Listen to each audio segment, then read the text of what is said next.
તો મિત્રો અમે આવી ગયા છીએ પાવાગઢથી 45 કિલોમીટર આશરે દૂર જંટ હનુમાન.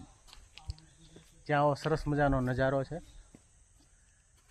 વાંદરાઓ અને આમ જંગલી વિસ્તાર જેવું છે. બહુ સરસ મજાનું ગ્રીનરી છે, બહુ મજા આવે એવું છે. વરસાદ ચાલુ હોય ત્યારે તો બહુ મજા આવે. આ બધા રસ્તાઓમાં પાણી જતું હોય અને ખુલ્લા પગે ચાલવાની મજા આવે.